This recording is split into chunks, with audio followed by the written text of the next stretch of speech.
Blessed Sunday, everyone! We are live here tonight sa ating studio at isa pong busy day today. Pangatlong sermon ko na po ito ngayon. We had our leaders training and we really had a glorious time.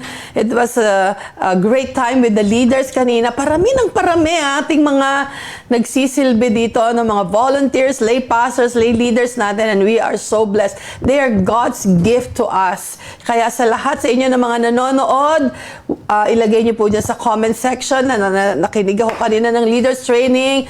Mag-comment naman kayo dyan kung anong impact nito sa life ninyo para ganahan naman lalo tayo magturo sa inyo, mag-impart sa inyo. Well, pinanonood po tayo ngayon ng ating mga kapamilya sa iba't ibang panig ng daigdig. All our online family, welcome po kayo ngayong gabi. And we are starting a series this month of October na pinamagatan nating Stewarding Success. Alam nyo, it's a challenge always sa akin to think of where to navigate yung atin pong congregations, mga leaders natin, mga different church plans, kung anong topic every month. At maingat po natin itong pinapanalangin at kino-consider, lalo na kagagaling lang natin sa ating anniversary with the theme Massive Harvest. So ano na, pag natanggap na natin, we learn about being called to be blessed. Meron tayong iba-ibang mga lessons doon to really dive in na maintindihan natin na iba't ibang klaseng blessings and even the blessings that outlive us. But ngayon, stewarding success. Paano nga ba natin pamamahalaan yung mga natatamasa nating blessing? Stewardship is one of the keys to staying successful. Mahalaga yung word na maingat na pamamahala. Maingat na pamamahala. Saan? Anong pamamahalaan natin? Ito yung mga tinanggap na nating blessings. Big or small, kailangan magkaroon tayo ng proper stewardship. Whether it be blessing sa work, karoon kayong trabaho, matagal nyo ng pinangarap, mapunta ra sa abroad, nagkaroon na ng family sa abroad, overseas, mga nanonood din sa atin sa Philippines, may mga pangarap kayong natupad. This can look like success sa inyo. But how do we steward it? Kahit yung promotion, yung increase, mga unexpected blessings like sa finance, breakthrough sa health can be considered a success story sa inyo. Hindi lang po ito usapin ng mga success na dumami ang pera o lumaki ang negosyo, kabili ka ng mga dati mong pangarap na gamit o bahay o sasakyan, but this success has a very wide scope. Kaya unti-untiin natin yan itong buong buwan at nang talagang magkaroon sa atin ito ng deeper roots na hindi tayo parang mawala in walking with the success that God is blessing us. So stewardship is one of the key. So, let's see how God is the author of success. Sino ba ang author? Siyempre ang Diyos. Kahit anong sabihin ng mga pagano, pinaghirapan ko to. Ako naman talaga ang may talino, ako naman talaga ang nagtrabaho nito. Bakit Diyos ang sasabing author ng aking tagumpay?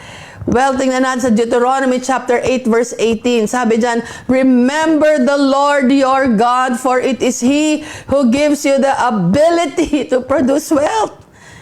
Alalahanin ninyo ang inyong Panginoon, ang inyong Diyos, ang siyang nagbibigay sa inyo ng kakayahang maging mayaman. Siyang nagbigay sa atin ng kakayahang maging mayaman. Kahit gaano ka katalino, pagka naman ikaw ay walang opportunity, walang open door sa'yo, natetenga ang katalinuhan, hindi ba? Kahit na gaano ka na-equip ng yung mga magulang, pinag-aral ka sa magagarang eskwelahan, mataas na pamantasan ng lunsod, ng kung saan-saang lunsod yan. Pagka naman wala kang pabor ng Diyos sa buhay mo, mas nagiging successful pa minsan yung mga nag-graduate sa mababang paaralan ng Barangka Elementary School. Doon kasi karamihan, doon ako lumaki, pero hindi ako doon nag-aral. Different cases ng iba-ibang tao, but always remember that it is God who gives us the power to have wealth. Success comes from God. All success comes from God. He is the ultimate provider of every opportunity. He is the ultimate provider ng talent natin. He has given us all these gifts, skills, and talents, and resource. and He equips us and provides us for us to fulfill our calling. Lahat ng mga blessings, lahat ng mga tagumpay na tinatamasa ay hindi para sa atin lang, kung hindi para matupad natin yung panawagan natin, yung purpose ng bawat isa. Kaya ka binigyan ng Diyos, pinagpala ng Diyos, pinalakas ng Diyos. Hindi yan dahil para magpapogi at magpaganda lang tayo at mag-show up at mag-flex sa social media kung ano na ang meron. But everything has a purpose. Sa Psalm 24 verse 1, sabi rito, "The earth is the Lord's and everything in it, the world and all who live in it." Kanya lahat. The earth is the Lord's. Ano pa, mga nakatira doon. Lahat ng naroroon, Kanya lahat. At kaya yung mga sinasabing, kinakapos ako, hindi ko alam kung saan kukunin. Huwag ka mag-alala. Pag ang tiwala mo nasa Diyos, ang para siyang nag-chess. Ipoprovide niya sa atin lahat. Mga doors will be open to us para ma-claim natin yung mga blessings na kailangan natin. So we are all called to become good stewards. A good manager who understands how to utilize. A good manager who understands and manage all resources that God entrusts us para saan? For His glory and for the benefit of others. Because the responsibility that Christians have in maintaining and using wisely the gifts that God has bestowed us, to maintain at use it wisely, yan ang stewardship. Sa 1 Peter chapter 4 verse 10, sabi rito, "Each of you should use whatever gift you have received to serve others as faithful stewards." Yan ang keywords dyan. As faithful stewards of God's grace in its various forms. Unti-untiin natin para sa mas klaro, mas maintindihan natin ang series na ito ng Stewarding Success. Tingnan natin yung word na stewardship muna, no? And then tutunghayin natin the following weeks.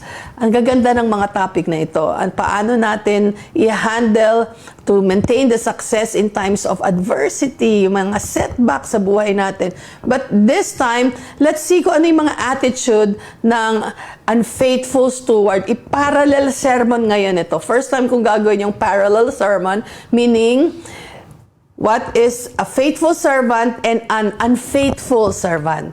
Kasi sabi sa 1 Peter na binasa natin, each of us should become faithful stewards using whatever gift He has given us.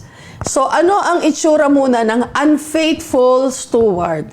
Itong mga katiwala o mga tagapamahala, pinagkatiwalaan, in-entrust sa iyo ang mga bagay-bagay ng Diyos. Ano ba ang katangian ng mga hindi tapat? Number 1, if you're taking down notes, sila yung tinatawag na mga negligent o pabaya sa Tagalog.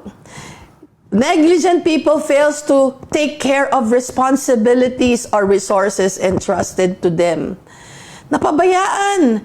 Pinagpala ka, binigyan ka ng, pinagkatiwalaan ka ng something, trabaho man yan, pero hindi mo yun vinalue, napabayaan mo siya. Maaring ito ay negosyo, sari-sari store, imbis na sumagana, sige, ibig sabihin, steward ka dapat, napabayaan mo, nagsugal-sugal ka, lahat ng kita mo kung saan-saan mo binibili. Hindi yun magaling nakatiwala, naging pabaya. At makikita natin sa different parables sa Bible, like in Matthew chapter 25, kung titignan niyo sa New International Version, makikita niyo doon, the parable of the bags of gold. Nakakatuwang isipin, iba-iba siya ng translation, pag iba rin yung sali ng Biblia. Yung iba, the parable of the talents. Pero dito, the parable of the bags of gold. Sabi dyan, a man called his servants and entrusted his wealth to them. To one, he gave 5 bags of gold. Sa isa daw, 2 bag ng gold. And to another, 1 bag. So 5, 2, at 1. According to his ability. Can you imagine? Ang tao pala, bibigyan siya ng yaman according sa kanyang kakayahan. Kaya pag magtatanong, ba't di ako yumayaman na kagaya ng pagyaman ng isa? Ba't binigyan siya ng bonus na ganito kalaki, ako hindi? Sabi doon, ang pagbigay sa atin ng Diyos according sa ating kakayahan. Kaya dapat di tayo maging pabaya o negligent. Then he went on his journey, ang sabi rito ng parable. The man who had received 5 bags, katanggap ng 5 bags of gold, went at once and put his money to work. Ibig sabihin, inayos niya, binigyan siya ng talino ng Diyos. This person put his money to work and gained 5 bags more. Nagdoble ang kanyang talents o pera, sabi dyan. So, ang taong negligent, ang taong pabaya, yung kaisa-isang meron ka, nawawala pa sa'yo. Kasi yun ang nangyari. Yung may 2 bags of gold, naging 4. Pero yung nag-iisa na lang, hindi niya binigyan ng, hindi siya naging responsible doon. Kung kaya, ang sabi doon, ikaw na hindi tapat, sabi dyan, yung nasa iyo, ibibigay ko pa doon sa may 10 na bags of gold. Parang iisipin natin, bakit hindi mukhang fair ang master sa parable na to? Well, because this person show lack of accountability. Naging pabaya siya. Kaya yung mga nakatanggap na ng trabaho, binigyan ka pa ng mataas na sweldo. Meron akong kilala noon, panay resign sa trabaho. Kasi pag resign niya, apply siya, natatanggap siya, ang laki ng sweldo niya. Konting, reklamo lang ulit, resign ulit. 5 trabaho siya. Hanggang sa wala nang gustong tumanggap sa kanya, hanggang sa siya umuwi na ng Pilipinas, ayun, balik siya doon sa kakaunti ang sahod. Why? I think naging negligent siya. Hindi niya binalue kung ano yung ipinagkatiwala sa kanya. So, maging aral ito sa atin. Yan ang isang katangian ng unfaithful steward. Ano pa? Itong number 2 is yung dishonest. Mangdaraya. Pinagkatiwalaan ka, nang daya ka pa. This person engages in deceitful practices or dishonest dealings. Ito yung mga pinagkatiwalaan pero nanloloko. Huwag niya kayo magtag-tag dyan, ha? Manloloko. Sa mga pag-aari ng kanyang amo, niloloko niya ang sarili niyang amo. Meron ba kayo kilalang ganyan? Parang scammer siya ng sarili niyang boss. Why is that? Because for selfish reason. May mga ganun pala na nagana. Tapos, pinagkatiwalaan pa hanggang sa hindi na kontento doon, naging greedy na. Kung ano yung blessing niya, pinagsamantalahan pa niya yung source ng kanyang blessing. Napakasaklap nito para sa amo na nakaka-discover. Alam niyo ba, many years ago, nakwento ko na yata ito sa ating online service, na meron ako hinawakang case, matagal na to, wala na siya dito sa Singapore, at hindi niyo malalaman kung sino, kahit ako nalimutan ko na yung pangalan niya eh. Kailangan ko pumunta sa presinto at para, kasi pastor umaattend sa church. Panay naman pagloloko niya sa amo niya, binigyan siya ng mababait na amo, mga Christian ng amo niya, may alahasan ng amo. Ang ginawa niya, sungkit siya ng sungkit ng alahas, sanla siya ng sanla.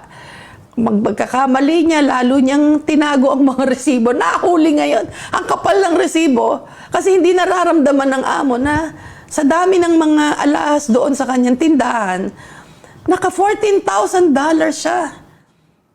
Nakakakupit. Kakaloko niya kasi hindi niya malaman. Naging greedy na siya. Dishonest.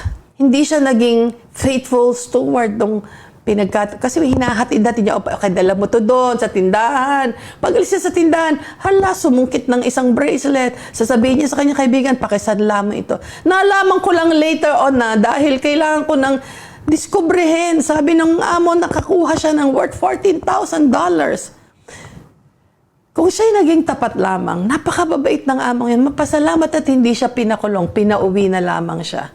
Pwedeng-pwede siyang ipapulis na magkita na ko doon. At yan ang unang-una kong case na hinandelan bilang pastor. Halos himatayin ako sa kalye. Kabata-bata ko pa ron. Halos matalisod ako ron. Kasi ang isip ko, anong gagawin ko? Baka ako dito ma-floor contemplasyon ng araw.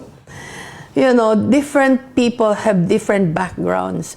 But God is expecting us to be honest with our dealings. Huwag ninyong lolokohin ang mga amo ninyo dahil maihahayag din yan sa bandang huli. Tulad ng parable ng shrewd manager. Sabi ni Jesus sa Luke chapter 16 verses 1 and 2, there was a rich man whose manager was accused of wasting his possessions. Inakusahan niya ang kanyang manager na siya ay naglulustay ng kanyang mga pag-aari. So he called him and asked him, ano tong narinig ko sa iyo? Sabi ng amo, you give an account of your management because, sabi niya, you cannot be manager any longer. Ayun, nasisante ang manager na to. Pinagsisingil niya kasi yung mga nakautang sa amo niya para magpa-good shot siya doon sa mga kaibigan. Ang ginawa niya, lihim niyang sining. Sabi niya, oy, ikaw ba'y nakahiram? Magkano nahiram mo sa amo ko? Sabi, 1,000 gallons of olive oil. Ganun ang mga utangan nung araw. 1,000 gallons of olive oil. At isa naman, 800 o 900 gallons. So yung nakakuha ng 1,000 gallons, sabi niya, sige, sabi ng manager, bigay mo na lang sa akin 800. Aba, binawasan ng 200. Yung isa naman, 900 gallons ba? Sige, gagawin ko sa yung 450 gallons na lang. Yun ang bayaran mo sa akin. Yung isa naman, pababa ng pababa, halos ipamigay na niya. Hindi niya yun pag-aari. Alam niyo ba yan? Yung minsan may mga kaibigan kayo, ipinagkatiwala lang siyo, ipabenta naman. Kinaltasan mo ng kinaltasan, nang loko ka na, dinaya mo. Hindi ka mabuting katiwala, wala kang kapupuntahan. Hindi lalago kung ano man yung ipinagkatiwala sa'yo. Kaya ang sabi dito ni Jesus sa kanyang disciple, ang manager na to, tinanggal sa trabaho. Minsan magtatanong ka, bakit ako tinanggal? Ganyan. Baka merong somewhere na panglolokong na gawa na ang Diyos lang ang nakakaalam. We cannot fool God. Hindi lahat ng natatanggal sa trabaho ay may pandaraya. Pero maraming natanggal dahil sa ganito. Cheating, pangloloko, pagnanakaw, o yung mga nagtatrabaho sa atin sa bahay.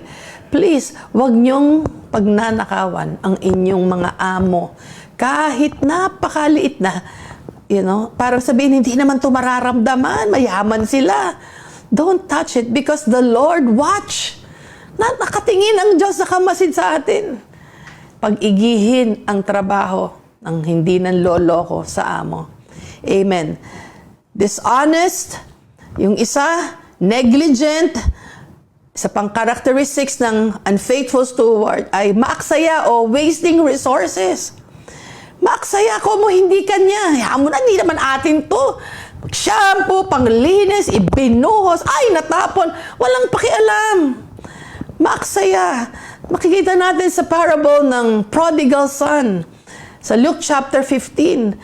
This person who wastes resources, squanders resources instead of using them wisely. Imbis na ayusin mo yung pamamahala ng mga pinamana sa'yo, itong prodigal son, ang sabi dito sa verse 13, not long after that, ang batang ito ay tumakas, lumayas na, hiningi niya yung kanyang mana. Sabi dito, he set off for a distant country and there squandered his wealth in wild living.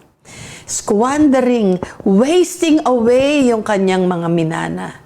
Ewan ko rito sa mga nanonood, kung merong mga minana, parang bihira tayo makarinig may minana ang mga Pinoy, Minamana natin karamihan utang sa ating mga magulang. Tayo nagtutuloy ng bayarin.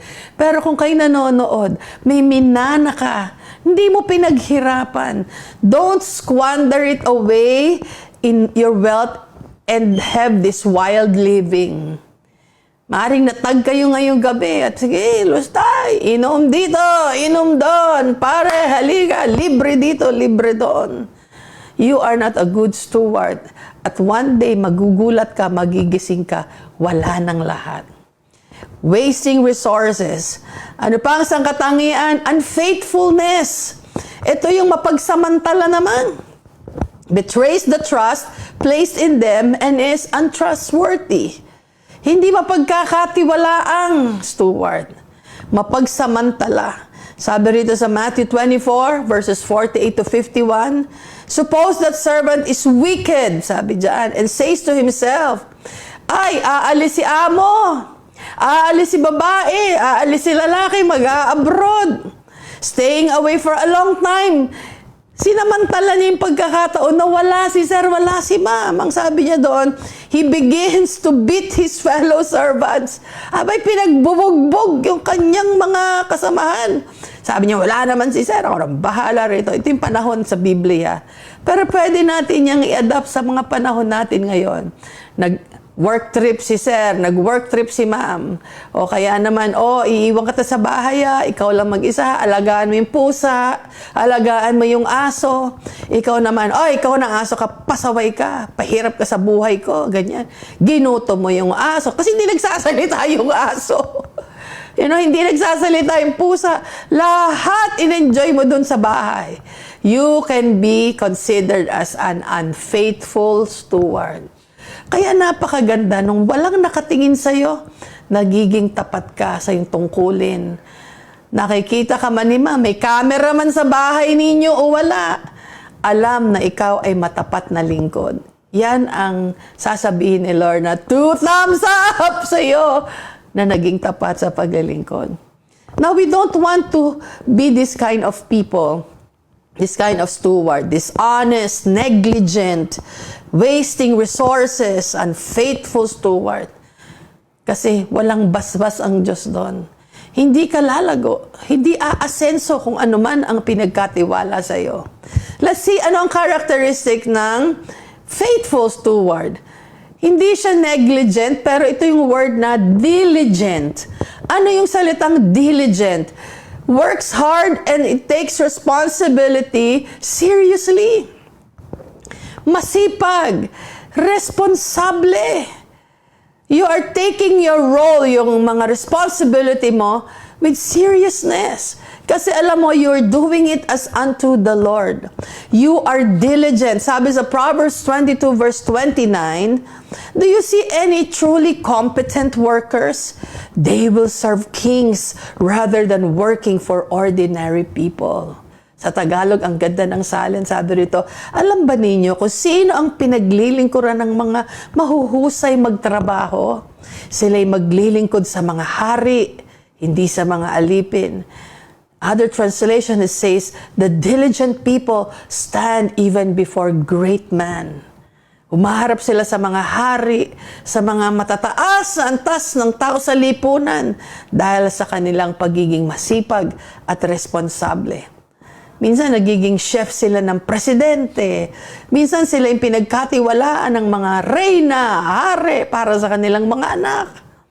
Nasasama sila kung saan man ang trip ng family because of the trust.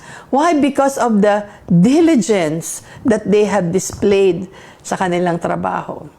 At iyan ang nais nating mabago ang kultura, mga Pinoy. Kaya mahal daw ang bayad sa Pinoy. Hindi niyo ba alam? Kaya mahal ang bayad sa Pinoy dahil mas masipag, responsable ang mga Pinoy. Kaya wag nating sisirain ang reputasyon na yan.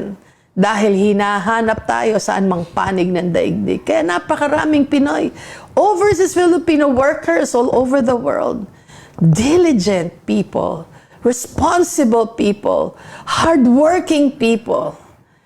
Ayaw nating makitang tamad ang mga lalo na mga taga-cornerstone. Amen. Number 2, faithful steward is generous. Talaga ba? Bakit generous? The person shares resources with others. And this person invests in the community. Namimigay siya ng mga blessing niya. Tapat siyang lingkod. Nagsishare siya. Hindi niya parang tinatago lang sa sarili niya, mapagbigay, matulungin, nakikibahagi, nakikiambag. Tapat siya sa blessing na natanggap niya. Hindi niya sinosolo. Nalilibre. Aba.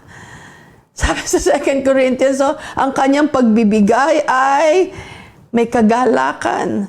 Sabi dito, remember this, a farmer who plants only a few seeds will get a small crop. But the one who plants, ibig sabihin, the one who sows or the one who gives generously will get a generous crop. Kaya ang tapat na tagapamahala, lalo silang pinagpapala, lalong dumadami ang kanilang seeds to sow to others. Kaya wag na kayong magtaka ron. Kasi mabuti siyang lingkod. Alam niya ang sikreto ng pagbibigay. Di siya madamot. Ano pang characteristics? I'm laying this down para in the following weeks, we can just, fly high sa stewarding success. Number 3 is, a good steward is wise. Person is full of wisdom. May talino. Hindi pa dalos-dalos sa kanyang desisyon. Makes prudent decision about how to manage resources. We can see in Proverbs chapter 21 verse 5, sabi dyan, good planning and hard work lead to prosperity. Yeah, leads to success. Hard work, good planning, ina-apply, maingat, sinisiyasat, sinusuri, kikita ba, lumalulugi ba, hindi pa dalos-dalos. Sabi sa Tagalog, ang mabuting pagbabalak ay pinapakinabangan, ngunit ang padalos-dalos na paggaway walang kahihinatnan. Huwag tayong maging padalos-dalos bilang mga tagapamahala ng Diyos. Huwag yung nagmamadali. Atat na atat ba? Yung parang hindi makapaghintay. Kaya tuloy ang mga decision sablay. Ito na ang panahon para mag-invest. Hindi man lang sinuri. There's a cost, there's a price. A faithful steward is wise. Then what else? Another point is integrity. The person acts honestly and upholds moral principles in his dealings.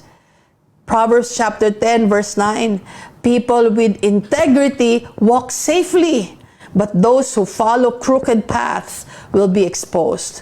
Sa Tagalog, sabi, ang namumuhay ng tapat ay pinaghaharian ng kapayapaan. Alam niyo, nung binasa ko to sa Tagalog, ngayon ko lang ito nabasa, pinaghaharian ng kapayapaan. Ang katapatan, it produces peace sa puso natin. Kasi alam mo, tama yung ginagawa mo eh. Walang nakatingin o may nakatingin, alam mong upright ang dealing mo. Kaya sabi doon, naghahari ang kapayapaan sa'yo. Tingnan ninyo yung mga restless, mga tuliro, mga hindi mapagkakatulog, baka may dinadaya yan sa kanilang mga dealings with other people. Alam niyo ba, yung mga nanloloko sa iba, takot yan pag nagkasakit, pakiramdam nila, lagi silang mamamatay na agad. Natatakot ako, ganyan. Hindi sila pinaghaharian ng kapayapaan. Kaya integrity brings you to a place of peace. Serene ang pakiramdam. Kaya ang taong may payapa ang puso, mas nakakapag-isip ng tama. Mas nakakapag-desisyon ng tama, kaya lalong umaasenso sa buhay. Hindi sablay ang kanyang mga desisyon. Sabi dyan, ngunit ang may likong landas ay malalantad rin balang araw. Wala naman kasing maitatago. Di mo naman maililihim hanggang sa kaduluduluhan. Yung parang sabihin, kakamatayan ko to, ililibing ko ang mga sikretong ito. Walang ganon, nalalantad. Patay ka na, tsaka panalantad yung iyong mga baho at yung mga kalansay na itinago. You understand what I'm saying? I heard of a minister, kung kailan siya namatay, naglabasan ng mga kaso niya. Nakala niya walang magsusumbong, walang nakakakita, and it really aches my heart. Is he a person with integrity? He's a good teacher of the Word of God. But I don't think he walked in integrity. Kasi ang integrity, nag-iisa yung iyong walk privately and walk publicly. Yung sinasabi mo, iisa sa lakad mo, yan ang integrity. You are one. Hindi ka two lives, living two lives in your life. Kaya sabi doon, taong may integrity, pinaghaharian ng kapayapaan. Amen. And then what else? Accountability. Accountable ang faithful steward. Alam niya ang salitang pananagutan. Responsableng katiwala. May pananagutan. Alam niya na he will take responsibility for his action and the person will seek to improve. Kasi alam niya na meron pa siyang ikatututo. Gusto niya mag-improve. Kasi sabi sa Romans chapter 14 verse 12, each of us will give a personal account to God. Lahat tayo, bawat isa sa atin ay magbibigay sulit sa Diyos. May paniningil balang araw. May pagsusulit. Ano may pagsusulit? Sasabihin, oh, halika na rito. Tingnan natin ang iyong mga ginawa. Tingnan natin kung pasado ba. We are accountable to everything we say, to everything we think, everything we do. May pananagutan. Kaya kahit anong laya ang ibigay sa iyo ng iyong amo, ng iyong boss, kahit gaano katiwalang ibigay niya sa iyo, tandaan mo ito. Pananagutan mo sa Kanya at pananagutan mo sa Diyos kung paano mo pinamahalaan ang ipinagkatiwala sa iyo. And lastly, is this, yung trustworthiness. You are trustworthy as a faithful steward. Ibig sabihin, maaasahan, mapagkakatiwalaan, reliable, and can be counted on to manage what is entrusted to them. Sabi sa 1 Corinthians chapter 4 verse 2, a person who is put in charge as a manager must be faithful, must be trustworthy. Ang katiwala kailangan maging tapat sa kanyang Panginoon. You know, this is a parallel of unfaithful steward and a faithful steward. Saan nyo gustong piliin? Saan mo gustong ilugar ang sarili mo? At ito po ang dalangin ko sa inyong lahat ngayong gabi. Bago tayo manalangin, piliin natin kung ano yung may basbas ng Diyos. Piliin natin, lumugar tayo doon sa maging tapat, nakatiwala at lingkod, katiwala, tagapamahala ng mga blessing na pinagkatiwala sa atin ng Diyos. Kasi lalo itong yayabong, lalo itong mananagana. 19 years of pastoring here in Singapore, tayo ay nanagana. Tayo ay naging mabunga. It reflects of what kind of stewardship we model to all our people. At sa lahat ng mga pastors na nakikinig ngayong gabi, you are pastoring different congregations. Be a faithful steward because you will see the fruit. You will see their flourishing. Ang Diyos ang magpapala. Huwag kang mainip. Huwag mong i-shortcut. Huwag mong dadayain. Huwag mong tatapal-tapalan at parang walang nangyari para magkaroon ka ng kakaibang imahe. No, that's not the way to do it. God wants us to become faithful stewards in His kingdom. Amen? Tonight, we will pray, and if this is your first time, ikaw ay naitag sa ating page ngayong gabi, we encourage you to keep listening, keep watching. And if you don't have a time na naaalala ninyo na kayo'y binigay niyo ang buhay niyo sa Panginoon, this is the time. Yan ang sasabihin niyo, online lang naman to, baka hindi ako marinig ng Diyos. Maririnig ka ng Diyos. Sa panalangin, kung sasabayin mong panalangin to at buong puso mong sasabihin, binibigay mong buhay mo sa Diyos, maririnig ka ng Diyos. Would you like to do that tonight? I will pray for you. Close your eyes and say this, Lord Jesus, I receive you in my heart. Forgive me of my sins. Cleanse me of all my sins. I cannot save myself. I need you in my life. Tonight, I step in faith and say and declare, Jesus, be the Lord of my life. Do you know if you have prayed that prayer, God takes you seriously and He listened to you. Hindi kailangan makaramdam ng kilabot, goosebumps, o ikinilabutan. Pwedeng walang ganon. Pwedeng hindi ka naiyak, pero kung yun ay matapat mong sinabi sa Diyos, markado ka ng Diyos. You are given the authority, the right to become the son or daughter of God. Amen. Sa dalangin ko ngayong gabi, patuloy kayo magsiyabong. Dinedeklara ko na kayo'y patuloy na magsiyaman, patuloy na magsitalino, maging maalab sa paglilingkod, patuloy na maging responsableng mga tagapamahala ng Diyos. Amen. Till next Sunday, the Lord bless you, the Lord keep you, the Lord make His face to shine upon you and be gracious unto you. The Lord lift up His countenance upon you and give you His peace. Pagharian kayo ng kapayapaan na nagbumula sa Diyos. God bless you. I love you. Mwah!